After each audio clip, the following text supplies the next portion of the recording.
dias. Ok. Eu vou...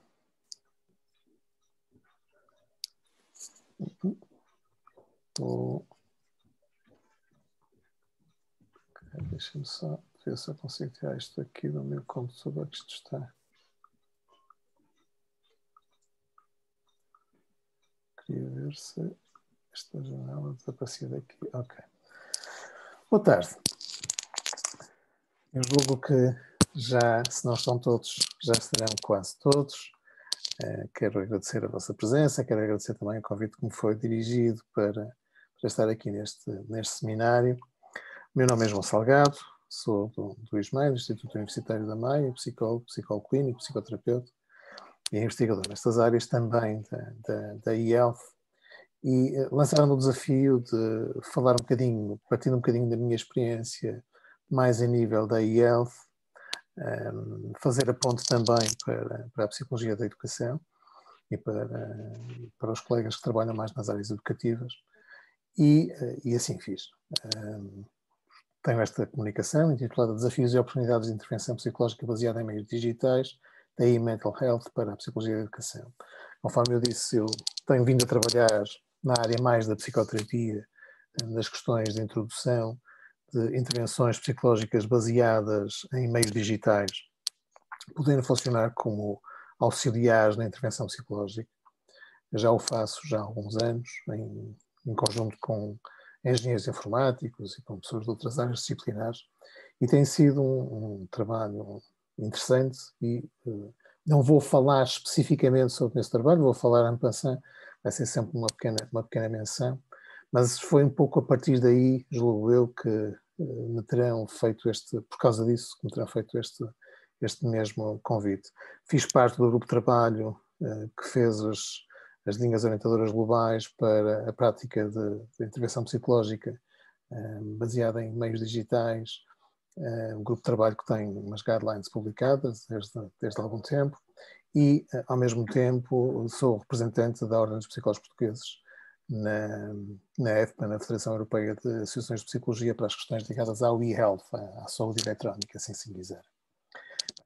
E sem mais demora, vamos então ao que nos traz aqui. Eu vou fazer uma apresentação e depois teremos algum tempo para algum debate no final, se assim entenderem. Mas a minha ideia é de fazer uma revisão breve e dar uma panorâmica geral do que é esta área, do que esta área nos pode oferecer. Antes de mais, é importante fazer só aqui uma pequena contextualização. Quando nós falamos de meios digitais ou de tecnologias de informação e comunicação, as TIC, tudo que tem a ver com computadores, ecrãs, telemóveis, essas coisas, nós sabemos muito bem o impacto que estas coisas têm atualmente na nossa vida. O facto de estarmos neste momento a ter uma conferência online é disso prova. Há quem diga, inclusivamente, que nós estamos numa nova era, numa era digital, e que esta será a quarta grande revolução da humanidade, sendo que a primeira revolução é mesmo a invenção do humano, chamemos-lhe assim, a emergência do ser humano, a segunda, a emergência das civilizações, a terceira, as trocas comerciais e, finalmente, temos agora a quarta grande revolução, que será a introdução maciça, insidiosa, de tudo o que é tecnologia nas nossas vidas. E há aqui, inclusivamente, quem fale disto como dos humanos digitais.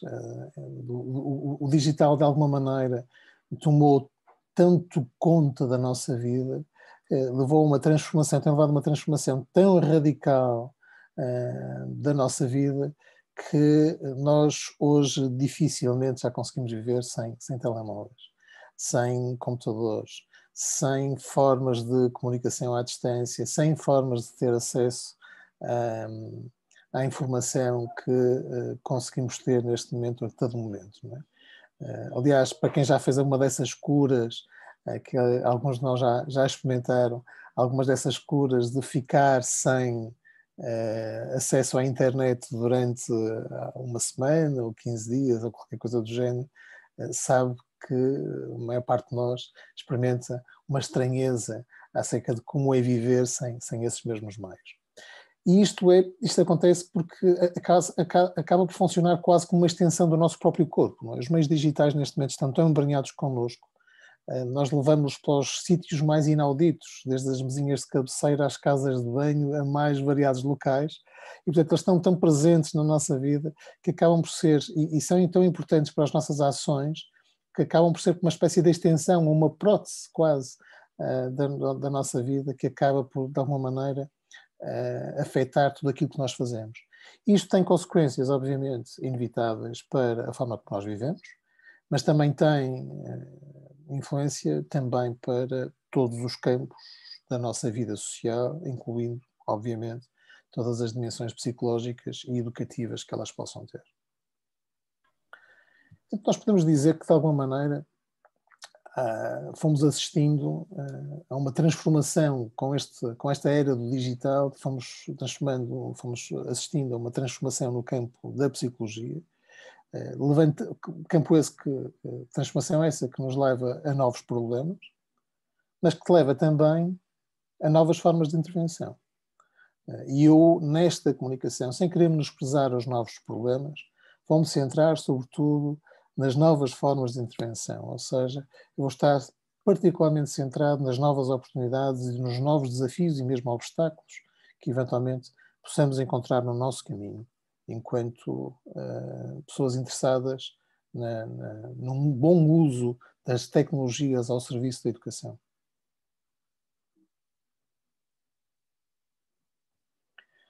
E é verdade que nós comunicamos cada vez mais, não é? Acho que ninguém duvidará que nós estamos mais perto.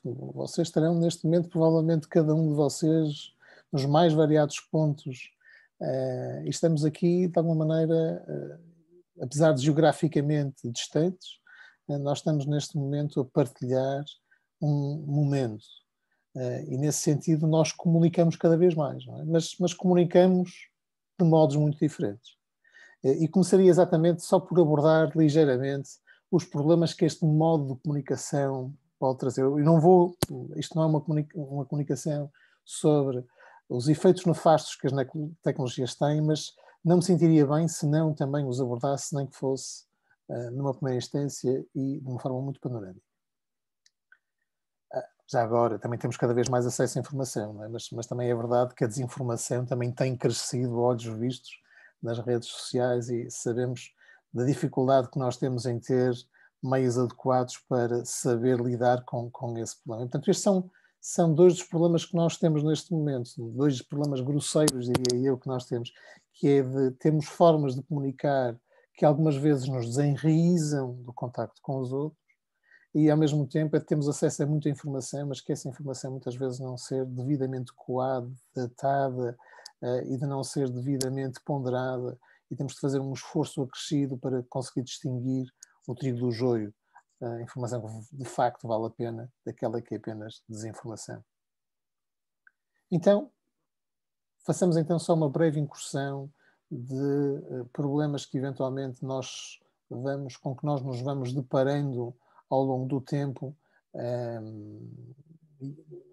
enquanto psicólogos e nas nossas vidas diárias. Quais são os problemas psicológicos associados ao digital?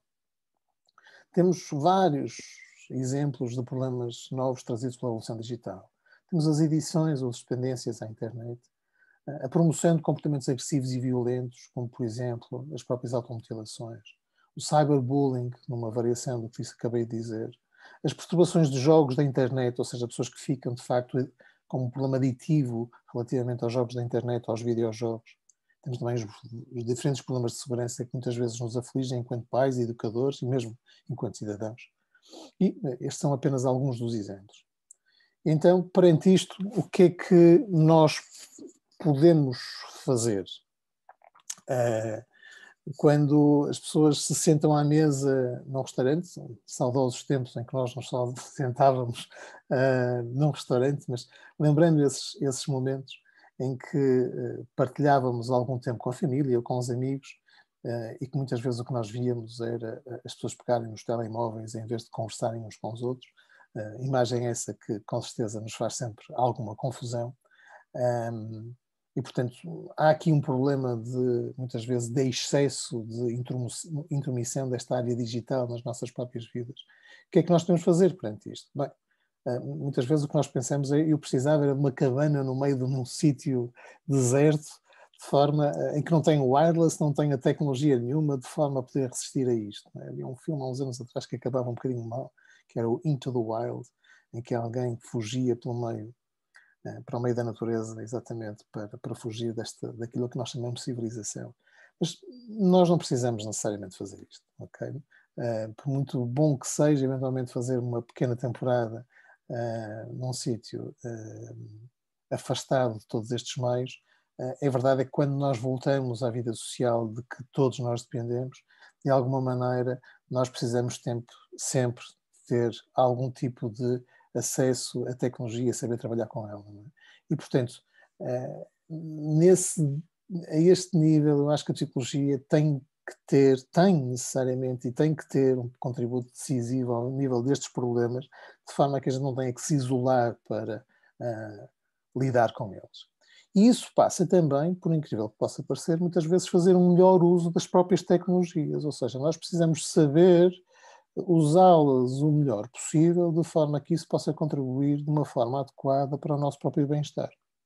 E o que nós temos são novas perspectivas, novos horizontes, que também podem emergir com as tecnologias de informação e comunicação, e que, se forem adequadamente utilizadas, nos podem auxiliar no nosso trabalho enquanto psicólogos e psicólogas, enquanto educadores, enquanto professores, enquanto pais, enquanto cidadãos. Não tenho nada desde o primeiro.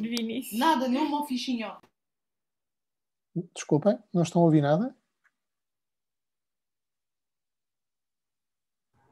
Estamos a ouvir, professor. Se calhar era alguém que tinha o microfone desligado. Ok, então vou continuar. Ok, vou continuar então. Portanto, o que estava eu a dizer é que aparecem então novas perspectivas de intervenção psicológica e de intervenção educativa, que podem ser, de algum modo, trazidas também pelas tecnologias de informação e comunicação. E como? O que é que estas novas perspectivas e o que é que as tecnologias de informação e comunicação nos podem trazer? Grosso modo, podem-nos trazer, ao promoverem a nossa capacidade de comunicação e de comunicação à distância, podem promover logo uma grande remoção de barreiras. Estas barreiras são de variados tipos. Temos, antes de mais, barreiras geográficas. Não é? O exemplo que nós temos neste preciso momento, nós conseguimos estar a conversar, a falar uns com os outros, neste caso, a ouvir-me. Vocês conseguem estar a ouvir-me independentemente do local geográfico onde estão.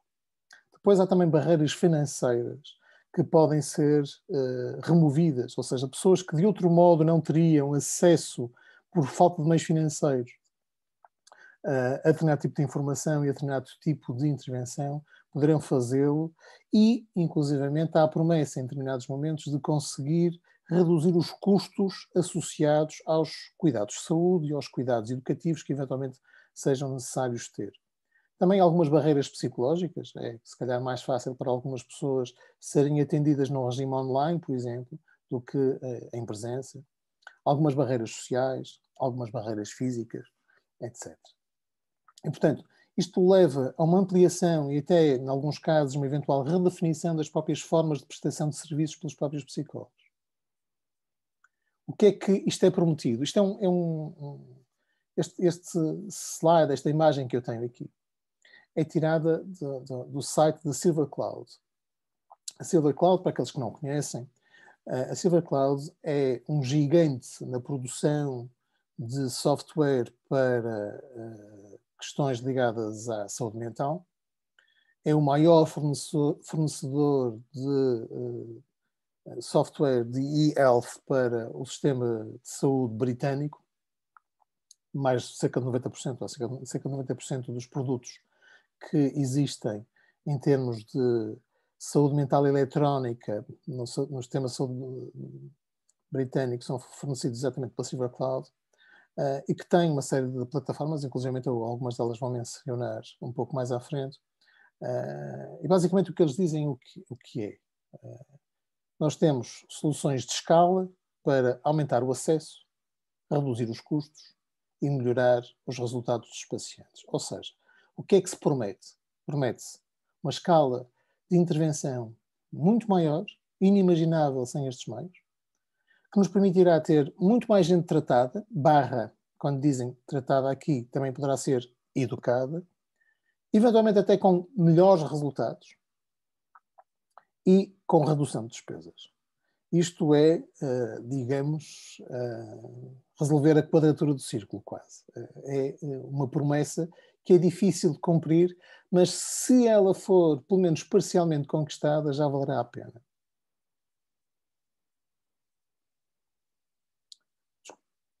E isto tem levado a que haja, de alguma maneira, um desenvolvimento muito claro dentro da psicologia daquilo que é chamada da e-mental health.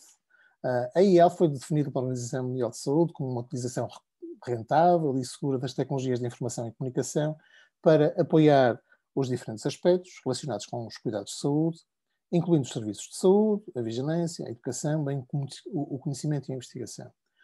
Já agora, em alguns casos, há muitas pessoas ligadas, por exemplo, à psicologia da educação, interessadas nas questões eletrónicas e nas questões digitais, e que muitas vezes são chamados como peritos, inclusivamente, para as questões do e-health naquilo que tem a ver com a educação para a saúde. E, portanto, há aqui muitas vezes, entre o e-health, mais ligado à psicologia da saúde, e as questões da literacia digital, e da utilização do digital por parte de psicologia da educação, há aqui um campo de cruzamento que é também muito interessante. Dentro deste campo, eu diria que a e-mental health no campo da psicologia tem-se desenvolvido imenso e tem sido um campo particularmente ativo a este nível. Há várias revistas dedicadas a e-mental health, ou saúde mental eletrónica. Eu sublinharia apenas duas, há mais, mas estas são aquelas que normalmente me chamam mais a atenção, que é o Journal of Medical Internet Research e o Internet Interventions. Embora os nomes não sejam muito óbvios, eles são basicamente sobre questões psicológicas, apesar do Journal of Medical Internet Research soar a outra coisa. O JMIR, este Journal of Medical Internet Research, muitas vezes conhecido na gíria como JMIR, o JMIR tem de facto várias revistas, é neste momento já um conjunto de revistas. Tem o JMIR propriamente dito, que é um bocadinho mais genérico, envolve questões médicas ligadas à internet, mas envolve algumas questões médicas, mas muitas delas são de saúde mental. Mas depois, por exemplo, temos o JMIR sobre Mobile Health and U-Health, que tem a ver com plataformas que podem ser usáveis, como, por exemplo, relógios, pulseiras, etc., que podem ajudar a fazer algum tipo de medição de indicadores de saúde. Temos o JMIR de saúde mental, temos o JMIR dos serious games, os jogos sérios, o JMIR da informática médica e o JMIR sobre saúde pública e vigilância. Mas se vocês forem a ver, muito frequentemente vocês, se quiserem publicar um artigo, imaginemos que vocês fizeram uma investigação e tentam pôr naquele que tem um impact factor maior, que é este, o JMIR Main, a revista Main. Depois o que acontece é que muitas vezes eles aconselham a uma publicação num outro destes jornais, mas que o fator de impacto deles é sempre relativamente elevado no campo da psicologia, tendo em conta o campo da psicologia. E, portanto, são revistas ativas, interessantes e que têm chamado muita atenção da comunidade médica e da comunidade psicológica. Relativamente à educação, bem, a tecnologias de informação e de comunicação, ainda não se falava de e-mental health e e-health, já era um campo que dava cartas. É um campo vasto, muito vasto. Já se fala desde os anos 80, 90, da introdução de jogos de informática para fins educativos, etc. E há também várias revistas dedicadas ao tema. Há uma que eu gostaria de chamar particularmente a atenção, porque, mais uma vez, o nome dela, muitas vezes para as pessoas que estão mais na prática, pode parecer despercebido e o nome muitas vezes esconde o que está lá dentro. Há aqui uma revista que é particularmente interessante, que é esta Computers and Education, em que, quando se vai a ver, há muitos trabalhos sobre psicologia e educação publicados nesta revista, centrado muitas vezes em aspectos ligados ao ensino-aprendizagem, mas também em efeitos ligados a outro tipo de questões. Por exemplo, eu fiz aqui só um print screen da página tal qual está, e o artigo que teve um maior número de downloads nos últimos tempos foi este: os efeitos de integrar utensílios móveis na aprendizagem, no ensino e na aprendizagem dos alunos, não é? E, portanto, basicamente a ideia é fazer investigação sobre a introdução de tecnologias, seja quais forem, tecnologias de informação e comunicação, na educação, e no qual, quando nós vamos a ver, grande parte destas coisas são feitas por equipas multidisciplinares, normalmente envolvendo engenheiros informáticos, mas envolvendo também psicólogos, pedagogos, professores, etc. E é uma revista muito interessante e com um fator de impacto bastante considerável, de 5,296 para a área da psicologia e educação ou para a área da pedagogia, é importante. Então, vamos tentar caracterizar sumariamente quais são os novos meios e modalidades de intervenção psicológica que nós podemos ter quando olhamos para este domínio. Bem, eu, fazendo uso de uma breve síntese que fizemos no grupo de trabalho de Ordem dos Psicólogos, eu vou salientar estas novas ferramentas. Podemos depois classificar isto de uma maneira ligeiramente diferente, ou ainda podemos acrescentar aqui mais alguns itens na lista, mas estes já são suficientes. Antes de mais, nós podemos ter instrumentos de avaliação psicológica ou neuropsicológica de uma forma completamente online e computadorizada. Portanto, nós podemos, em alguns casos, nós podemos pedir às pessoas para responderem a determinado tipo de instrumentos de avaliação psicológica que podem estar disponíveis online e nem precisamos estar face a face com a pessoa. Pode ser uma coisa completamente autónoma, feita pela própria pessoa. Isto pode servir efeitos de triagem, por exemplo, até quanto é que a pessoa está ou não está com depressão, por exemplo. Nós podemos, eventualmente, fazer aqui, criar com alguns questionários, nós podemos fazer uma breve triagem de eventuais problemas de saúde mental que as pessoas tenham. A mesma coisa acontece relativamente a problemas ligados a questões educativas, a questões de aprendizagem, por aí fora. Nós também temos meios de comunicação à distância, que na situação atual têm sido particularmente valorizados, a videoconferência, telefone, chat, e-mail. Temos também, e isto é menos conhecido em Portugal habitualmente, programas de intervenção psicológica computadorizados ou mediados pela web, ou seja, são programas de intervenção baseados na internet, se quiserem. Isto significa, por exemplo, criar módulos de intervenção para determinado tipo de problemáticas específicas e que as pessoas podem ir cumprindo em casa e de uma forma quase autoguiada, ou seja, sem qualquer apoio de algum profissional, mas também pode ser guiado por um profissional à distância, como pode ser eventualmente utilizado como elemento complementar a uma intervenção que é feita face a face, seja presencial, seja feita à distância, mas podem ser feitas de formas complementares. Mas basicamente o que nós estamos a falar são módulos de intervenção online. Isto existe para os mais variados gostos. Por exemplo, a nível de saúde mental, existem coisas para a depressão, existem coisas para a ansiedade, existem coisas para a insónia, por aí fora.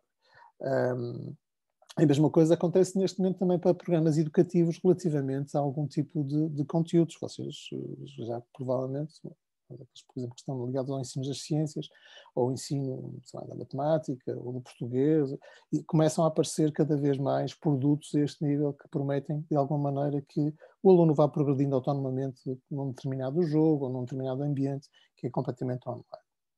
Temos também dispositivos móveis, que em si mesmo amplia e torna mais disponível os meios digitais para toda a gente.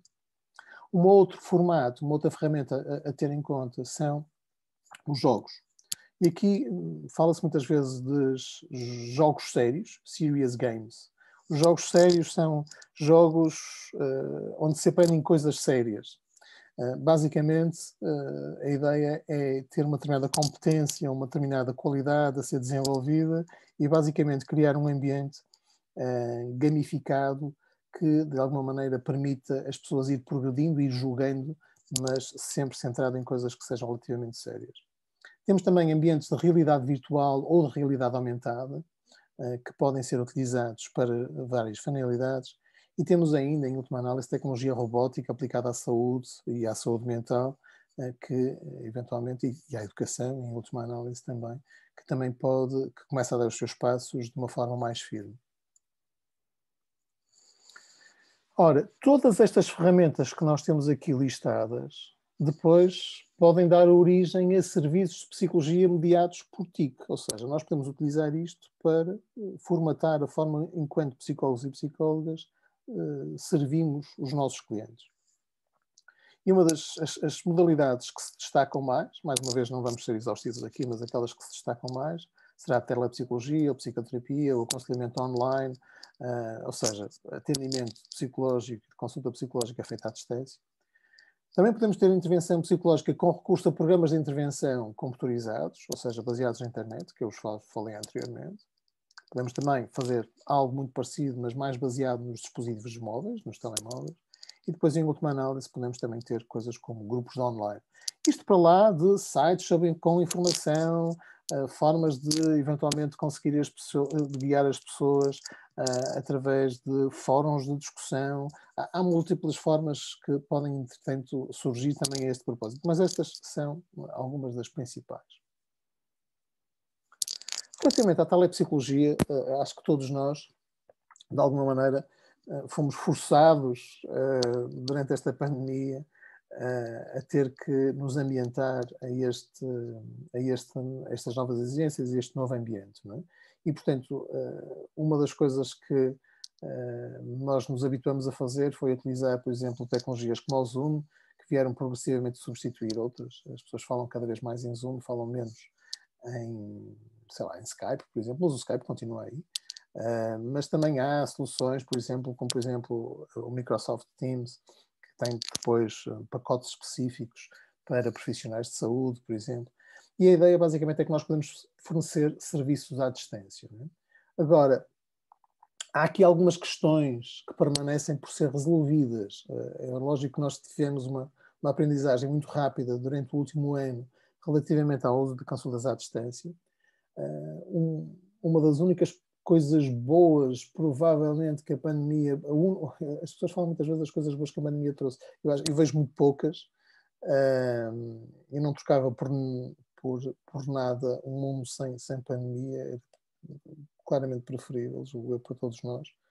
Mas, independentemente disso, eu reconheço que julgo, quando eu escuto as pessoas, que a atitudes profissionais relativamente às consultas à distância melhorou. Ou seja, as pessoas, como foram forçadas, de facto, a fazer muitas vezes atendimentos à distância, acabaram por perceber que algumas das limitações que as pessoas antecipavam ter nesses meios não existem. Não significa isso que não hajam obstáculos. As condições para fazer um uso adequado destas mesmas tecnologias nem sempre estão garantido. Muitas vezes as pessoas não têm condições de privacidade para estar a falar com o psicólogo no computador, não têm muitas vezes condições de rede adequadas, por aí fora. Há depois também como tudo isto foi muito apressado, a maior parte das pessoas viu-se envolvida em consultas à distância sem ter nenhum tipo de treino, nenhum tipo de formação no uso específico destas tecnologias. E há aqui, de vez em quando, algumas pequenas modificações que eventualmente modificações de algum tipo de treino, algum tipo de formação que pode ser dado e que poderia modificar para melhor a forma como as pessoas estão a fazer estas mesmas consultas. Mas, de qualquer maneira, é qualquer coisa que eu acho que veio para ficar e que será um ganho, julgo eu, para todos nós. Depois, existem outras modalidades. Por exemplo, quando nós falamos de intervenção psicológica com recurso a programas de intervenção baseados na internet, por exemplo, há aqui um dos exemplos que eu tenho aqui, é o Moodbuster. O Moodbuster é um programa criado por um consórcio europeu, inicialmente era basicamente para tratar a depressão. Módulos online baseados em terapia cognitiva comportamental para tratar a depressão.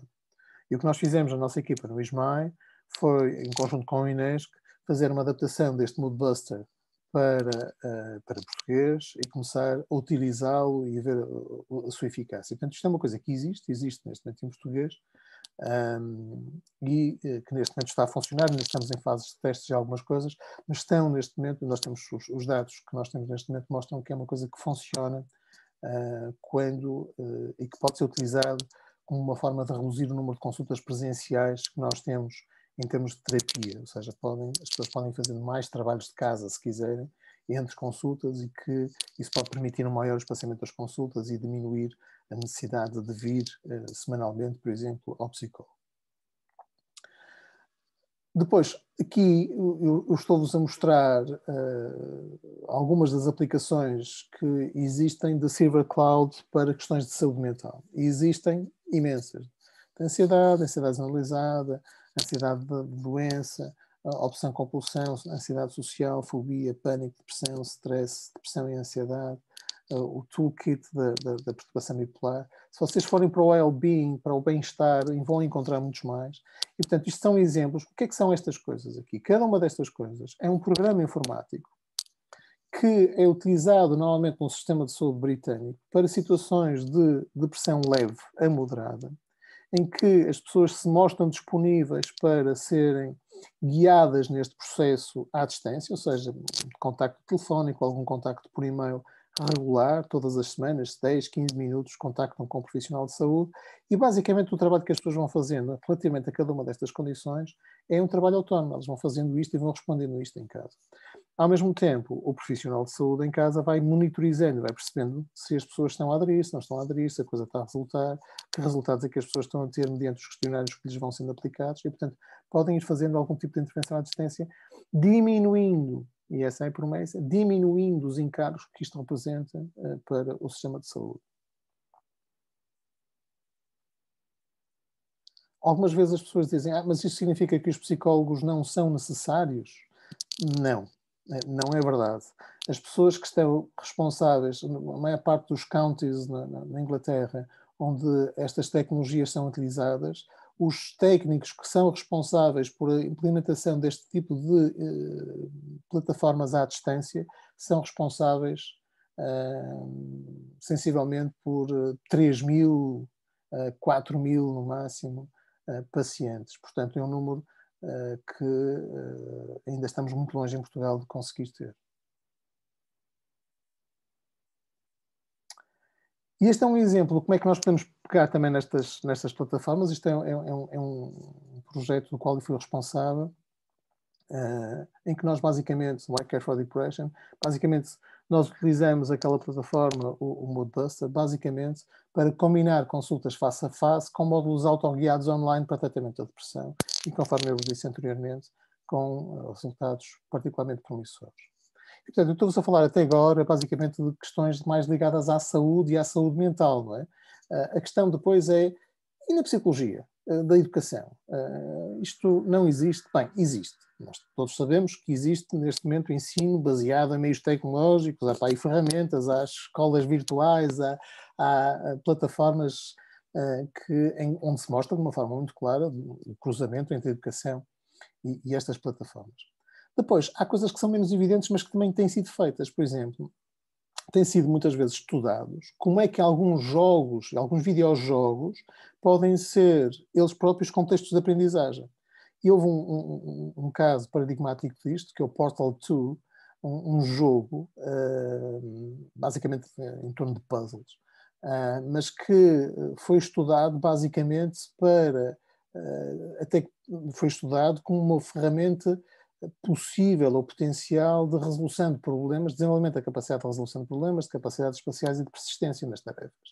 E, aparentemente, com muito bons resultados. Ou seja, os utilizadores que passavam bastante tempo a utilizar este jogo tinham ganhos evidentes relativamente ao grupo de controle que fazia o mesmo, que treinava o mesmo tipo de competências de outra forma. E, portanto, os jogos podem ser promotores de desenvolvimento. Podem também trazer problemas, obviamente, mas podem ser promotores de desenvolvimento e de aprendizagens. Outros exemplos. Nós podemos também ter sistemas tutoriais inteligentes baseados em jogos. Este é um exemplo vindo dos Estados Unidos, o Writing Pal, em que basicamente é um programa já com algum tempo, em que basicamente o que este programa fazia e faz, é o desenvolvimento de competências de escrita.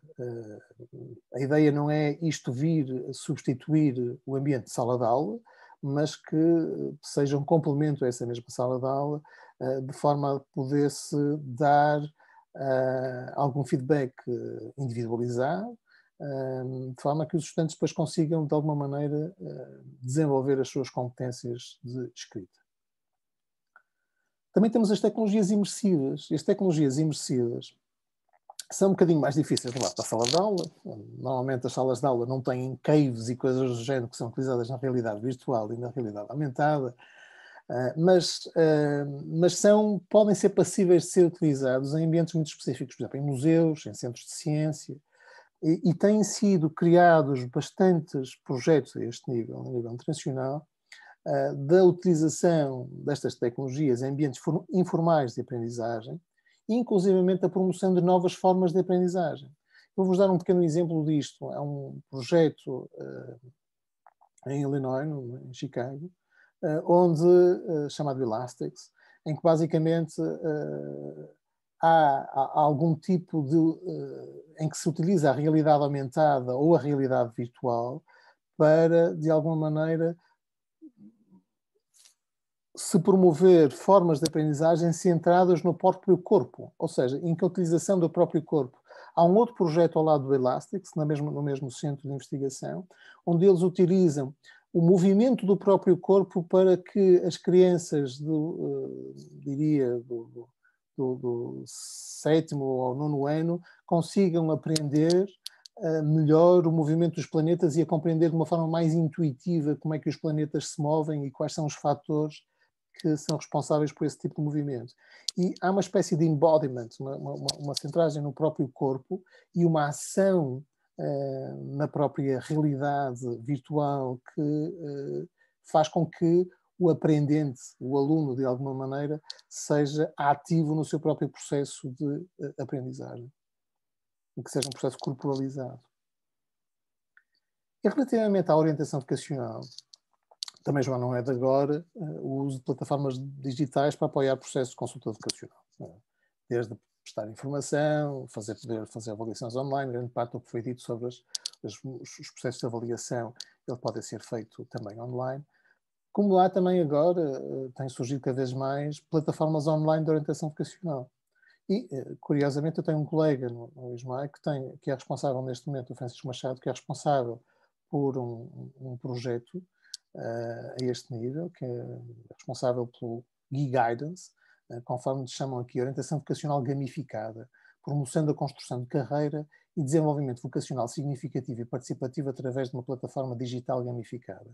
Isto basicamente é um projeto Erasmus, liderado pelo ISMAI, em conjunto com uma série de outras instituições europeias, e que, de alguma maneira, está dedicado a isto, a criar uma plataforma que, através da gamificação, seja motivadora para a pessoa e que, de alguma maneira, auxilie psicólogos e educadores a conseguir um processo de orientação vocacional mais ativo e mais envolvido por parte dos próprios clientes, chamemos-lhe assim. Então, que desafios é que nós temos aos psicólogos e psicólogas a este nível? Bem, antes de mais, precisamos de formação adequada. E quando estou a falar de psicólogos, não estou a falar só dos psicólogos, também estou a falar dos educadores, professores, etc. Precisamos de educação a nível dos meios, das suas características, no fornecimento do serviço em si e também nas normas legais e éticas em causa. Nós precisamos ser clarificados relativamente a isto para que possamos fazer um uso adequado. Vamos dar um exemplo. Eu estou em Portugal, telefona-me alguém que quer fazer um processo de orientação vocacional à distância, mas está na Suíça. Eu posso fazer ou não? Já agora, a resposta é posso. Podem fazer à distância, porque neste momento o normativo legal diz que é o sítio onde se presta o serviço que é determinante relativamente à autorização para o fazer. Portanto, se vocês estão autorizados para fazê-lo cá, podem fazê-lo cá e podem fazer para uma pessoa que esteja na Suíça. Mas há muitas outras questões que se podem colocar a este nível e é bom sempre que nós tenhamos a formação adequada. Depois, há aqui uma dificuldade, que é uma dificuldade do próprio território. Como nós sabemos, estas tecnologias têm dado saltos incríveis a um ritmo, diria, verdadeiramente alucinante. E este desenvolvimento exponencial de meios leva a uma dificuldade crescente por parte da comunidade investigadora e educativa para conseguir apreciar claramente quais são os efeitos que estas coisas têm. E há algumas coisas que só se estudam em décadas, não se estudam em dias, e estas tecnologias muitas vezes duram anos, não duram décadas, o que significa que muitas vezes quando nós estamos a acabar de perceber exatamente os efeitos benéficos e prejudiciais de determinado tipo de ferramentas e da sua utilização e dos seus modos de utilização, muitas vezes quando nós já estamos a começamos a ter alguma resposta, o meio já está desatualizado e agora o obstáculo já é outro. E, portanto, há aqui muitas vezes uma dificuldade que não se compadece com esta... que não se compadece... No fundo, o tempo da tecnologia muitas vezes não respeita o tempo da ciência que seria necessário. Depois, há uma coisa que acho que todos nós sentimos quando já estamos nesta coisa do online, não é? Que isto normalmente leva a uma ampliação de contactos com clientes e dos serviços prestados e que muitas vezes leva novas e mais situações de contacto que sejam possíveis e que precisa muitas vezes também ser devidamente formadas, devidamente clarificadas e muitas vezes não estamos devidamente preparados para elas. Portanto, precisamos nos preparar para isso. Perigos, também há. Os perigos, em última análise, têm a ver com os fins para que os meios são usados, não é? E aqui eu diria que basicamente temos algum perigo de desumanização do serviço prestado, muitas vezes sentado mais no conteúdo, nas formas e menos naquilo que eles devem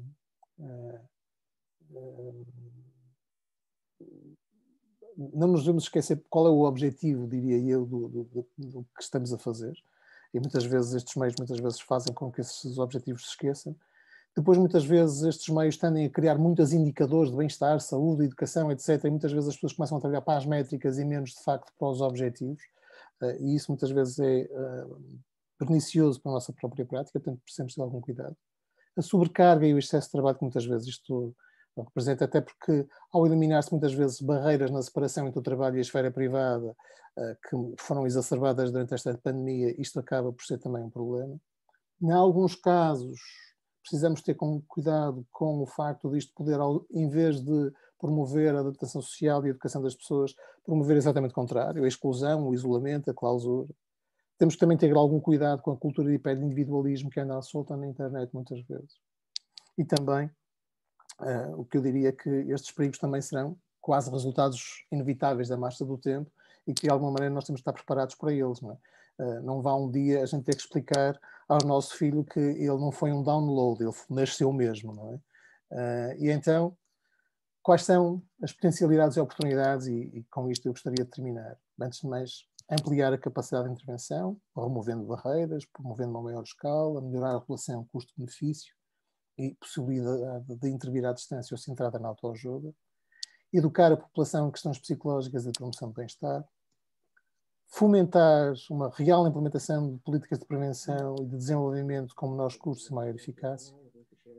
Podemos também contribuir decisivamente para o desenvolvimento de ferramentas digitais noutras áreas profissionais, em que os psicólogos eventualmente podem ser úteis. E também, finalmente, a investigação e educação dos efeitos que o uso do meio digitais tem nas diferentes esferas da vida humana é algo no qual os psicólogos terão, de certeza, uma palavra a dizer. E com isto eu terminava, agradecia a vossa atenção e estou disponível agora para algumas questões que eventualmente me queiram colocar. Muito obrigado.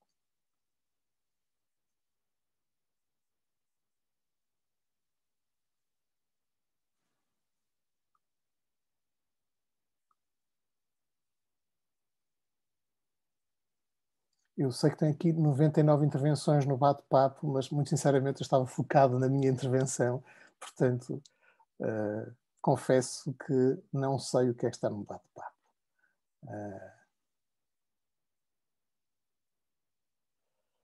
Alguma questão, alguma dúvida? Tem aqui uma pergunta que é sobre a plataforma, da Ruth Isabel Fernandes, que me pergunta se a plataforma Ciberlegal pode ser utilizada aqui em Portugal. Não. Ela só está nos sítios onde está contratualizado. E neste momento não há ninguém, julgo eu, em Portugal, com autorizações para a Cibercloud. Ok?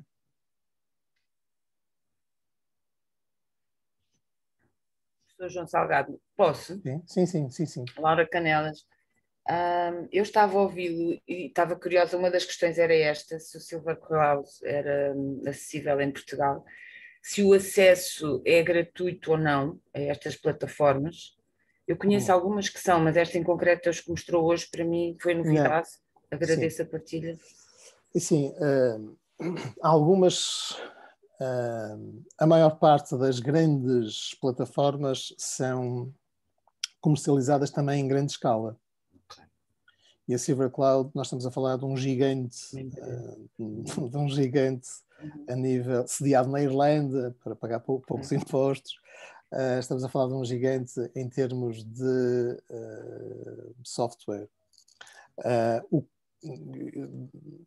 Eu julgo que todos os sistemas de saúde, nacionais de saúde, o britânico é aquele que mais investirá provavelmente em ferramentas eletrónicas ligadas à psicologia.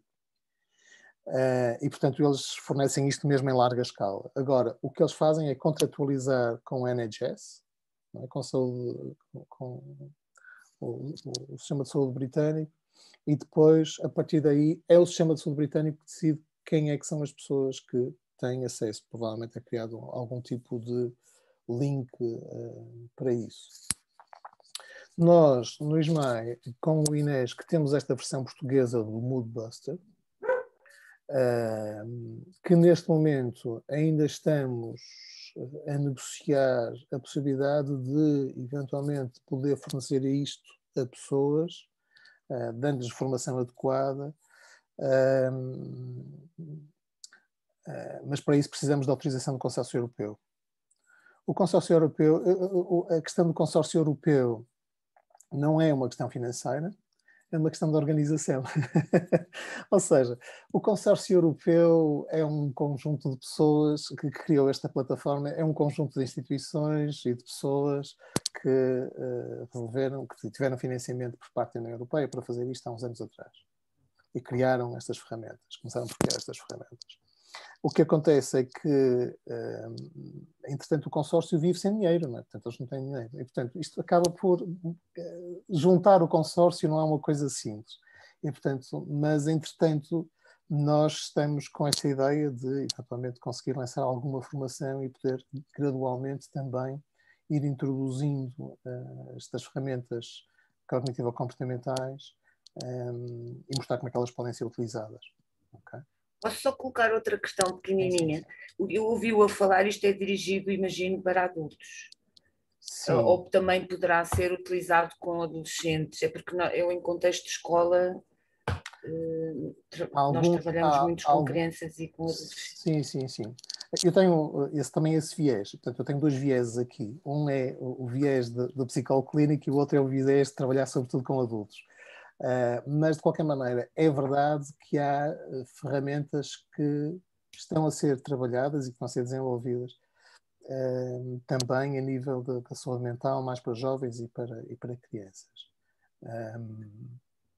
Obrigada. Normalmente com conteúdos mais gamificados e coisas do género. Muitas vezes até mais centradas em questões, muitas vezes mais de prevenção de saúde, de problemas de saúde mental e não tanto... e para o bem-estar, portanto, vêm disfarçadas de outras coisas, vêm envolvidas, não é disfarçadas, vêm envolvidas de uma maneira diferente, mas não significa necessariamente que não estejam a tocar exatamente neste tipo de pontos. Elas existem. Okay. Obrigada. Agora, há aqui território inexplorado, território virgem, imenso ainda para explorar no mundo de língua portuguesa. Muita coisa a ser feita a este nível.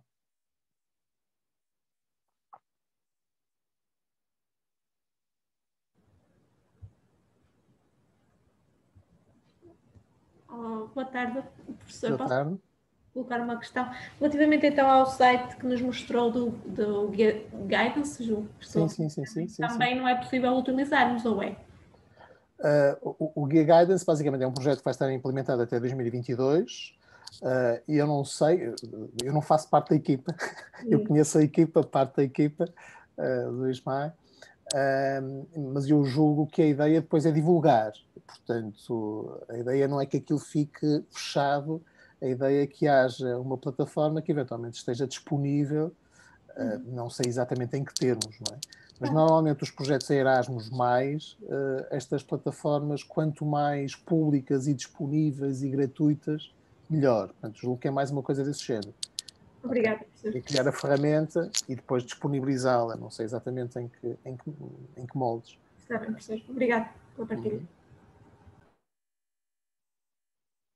Mas escreva ao Dr. Francisco que ele responderá com todo o grado. Sim, isso. Obrigada pela dica. Ok.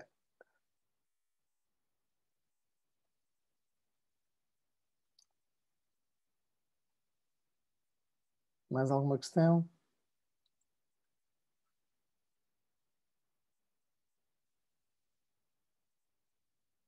Este é um dos problemas do online.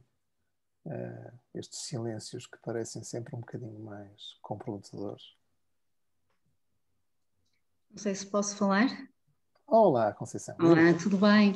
Tudo não é bem uma questão, é mais uma partilha, digamos assim. Sim. Pronto, relativamente a estes instrumentos e estas plataformas, já vimos que ainda teremos de esperar algum tempo para o acesso, não é?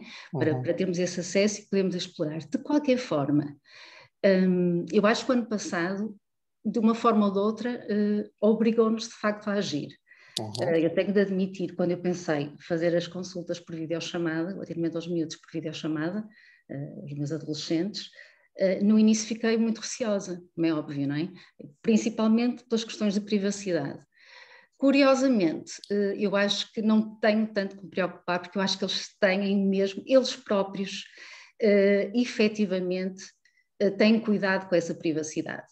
E muitas vezes nota-se, porque vê-se quando eles ficam calados e olham para o lado, e eu aí digo logo, está aí alguém, e terminamos, ou fazemos de outra forma, ou fazemos, por exemplo, por contacto telefónico, já me pediram isso, torna-se mais fácil, por exemplo. De qualquer forma, pessoalmente, e neste contexto de pandemia, neste momento, se calhar, é muito mais gratificante estar a fazer uma videochamada com um adolescente em que estou a olhar diretamente para ele, não é? Olhos nos olhos, do que um presencial em que estamos de máscara. É verdade. Tudo bem, há outras coisas e efetivamente ao nível de comportamento não verbal que nós não podemos ver, não é? A questão deles mexerem-se ou movimentarem determinados as mãos, as pernas, por exemplo, mas efetivamente cria-se uma relação de proximidade com eles, mesmo através da própria utilização dos meios tecnológicos. Sim, e de alguma forma há essa proximidade efetiva. E tem sido uma boa experiência para mim. Eu não sou uma pessoa que agarra muito a mudança, tenho alguma resistência à mudança, tenho que admitir, até ser convencida por ela, não é? e aí vamos lá para a frente. E, portanto, acho que faz realmente todo o sentido, e acho que é uma boa forma de partilha e efetivamente de estarmos com eles. Agora, tudo acho que tem que ter realmente os seus limites. Essa questão que falou no início, de haver, às vezes não haver os tais limites entre o trabalho em casa, não é? E o trabalho, o extra-trabalho, isso aconteceu-me no primeiro período de pandemia, em que realmente eu sentia a certa altura que estava a trabalhar de manhã à tarde e quase à noite. Não é? Porque efetivamente mesmo os pais tinham acesso através dos e-mails, e eram pedidos e chamadas constantes. E acho que também temos que aprender efetivamente a criar esses limites, como é óbvio, não é? A criar um telefone, ter um telefone que não é o telefone pessoal, como é óbvio, e cumprir também para a nossa saúde mental um certo horário, não é? Um certo horário que pode ser flexível, no sentido de não ser das 9 às 3, imaginemos que o horário é das 9 às 3, mas porque é mais fácil falar com pais ao final da tarde, ser flexível no horário, mas não no número de horas. Não sei se me estou a fazer entender. Sim. Porque eu acho que, e foi isso que se passou, e o que eu senti por parte dos profissionais de psicologia e de colegas, foi exatamente esta sobrecarga de realmente não se imporem a si mesmo os seus limites para a sua própria saúde mental. E nós para ajudarmos os outros também temos que estar bem. E eu acho que esse é, se calhar, é o grande perigo, mas também é uma aprendizagem e que vamos conseguindo todos fazer, seja como for. O meu balanço é bastante positivo, portanto era só isso que eu queria partilhar. Sim, há aqui relativamente ao ser conquistado pelos meios, eu acho que isto aconteceu de uma forma genérica com a larga maioria das pessoas. Não sei se foi a esmagadora maioria, mas com a larga maioria das pessoas que passou por essa experiência. Uma das coisas que surpreende as pessoas é o grau de intimidade que nós conseguimos ter numa videochamada. Que muitas vezes consegue ser o mesmo nível de intimidade que nós conseguimos ter numa sessão presencial. E é verdade que eu também fiquei surpreendido, mas depois eu lembrei-me que nos anos 80 eu passava umas horas a namorar ao telefone e nesse caso nem havia nem havia imagem, não é? Só havia mesmo uma voz. E antes de nós ainda havia quem namorasse por carta. E aquilo eram meios poderosíssimos já na altura, não é? Portanto, se calhar já devíamos estar preparados para que isso não fizesse tanta diferença. Com as devidas distâncias, obviamente, namorar com alguém não é a mesma coisa que fazer uma intervenção psicológica ou estar num processo de consulta psicológica, mas tem alguma intimidade também, não é? Tem um laço que é criado e que é importante. Agora, relativamente a estas barreiras, obviamente eu concordo completamente, não é? Depois cada um terá que gerir estas coisas, terá que pensar, terá que parar, pensar e ver exatamente como é que as pode gerir. Porque depois as pessoas também terão circunstâncias pessoais e circunstâncias profissionais e, portanto, dificilmente teremos uma receita que seja igual para toda a gente, mas esse cuidado connosco é importante. Porque caso contrário estamos invadidos. E deixem-me só dizer-vos, eu por acaso, esta comunicação foi feita com base numa comunicação anterior que eu fiz há cerca de 3 anos, ou 2 anos e meio. E esta questão dos limites lá estava. Portanto, não veio da pandemia. Eu próprio fiquei surpreendido pelo facto de ter colocado isso eu próprio quando fui preparar a comunicação fiquei surpreendido, eu já tinha posto isto há 2 anos atrás, provavelmente já o estava a sentir de alguma maneira, talvez fosse o e-mail, talvez fosse as tentativas de clientes meus tentarem abordar-me através do Messenger, por exemplo, coisas deste género, que fazem com que as barreiras sejam diferentes e tenham que ser limadas de uma maneira diferente. Mas sem dúvida que no tempo atual acho que isto ficou evidente para a maior parte das famílias a dificuldade que isso representa, não é? E não é fácil, mas teremos que tentar encontrar soluções para isso, ok? Bem, eu acho que estou a chegar ao limite da minha hora, até porque às 16h15 miraculosamente eu vou deixar de estar aqui e vou estar numa sala de aula. E, portanto, começa uma aula sobre um assunto completamente diferente, sobre formulação clínica e personalização de tratamento. Portanto, agradeço a vossa atenção. Obrigada, professor. Foi um prazer estar aqui a partilhar convosco essas coisas e estar também a debater um bocadinho no final. E ver algumas caras que eu vejo aqui que eu não vi há muito tempo. Com a Ana Prata, estou a ver a Ana Prata. Obrigada.